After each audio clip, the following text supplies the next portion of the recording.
Now recognize the chair of the Republican Policy Committee and a great member from Alabama, Mr. Palmer, for 5 minutes. Thank you, Mr. Chairman. I've heard my Democratic colleagues mention several times Project 2025, and I want to tell you, as chairman of the Republican Policy Committee, there's been no collaboration, no contribution. I haven't even read the report. So if you want to keep misleading the American public about it, I caution you that we produce our own policy committee policy. So just wanted to make that clarification for the record. I also want to point out some things that in 42 months, the Biden-Harris administration seasonally adjusted cumulative inflation for all goods and services has risen 19.4%. That's 2.5 times faster than the 48 months during the Trump administration. For a family with an average income, a median-priced home has not been this unaffordable since 1982. In 237 cities across the country, the average starter home price is $1 million. The economic effects of current federal regulations are estimated at least $2.1 trillion annually. That's passed on to the consumers. That's almost equal to the entire amount of personal income taxes collected by the federal government. Right now, the Biden-Harris administration is on track to add $47,000 in net present value regulatory costs per household from rules finalized during its first term. The inflation-adjusted median income for all households under the Biden-Harris administration has dropped by 2.3%. Household debt is at a record $17.8 trillion, 3.5 trillion of that originated during the current Biden-Harris administration. A lot of this has to do with energy policy. And I heard my colleagues talk about higher energy costs. Natural gas prices are flat. In fact, they're down 4% since August, Mr. Chairman. Oil prices are at a near 3-year low, primarily because of the decline in the Chinese economy and because of concerns of a Biden-Harris inflicted recession.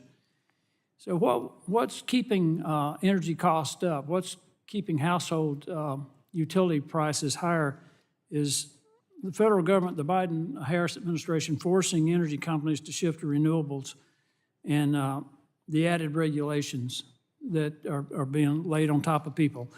Ms. Awanka, in your testimony, you mentioned the impacts of rising energy costs and household prices and how they impact poor working class families. You even shared a story of people having to pick between paying rent, utilities, and feeding their kids.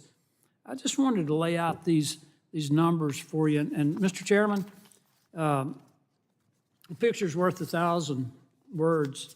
The blue line is regulatory cost that gets passed on to people. The green column is personal income taxes.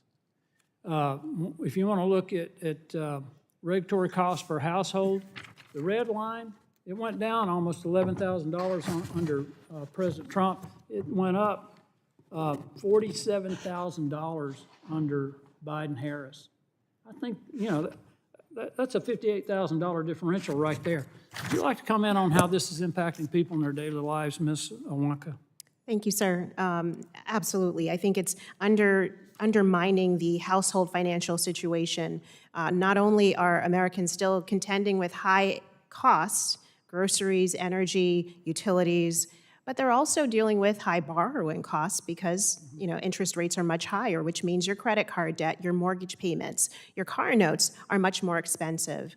And so I think the American household is not as strong as it was at the start of 2021. Savings have been spent down.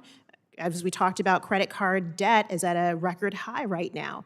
And then when you look at low-income families, so many of these families, they bear a disproportionate burden of higher energy costs and higher grocery costs because they spend more of their discretionary income on it. This is not just the poor and working class families, Mr. Chairman. This is also retirees.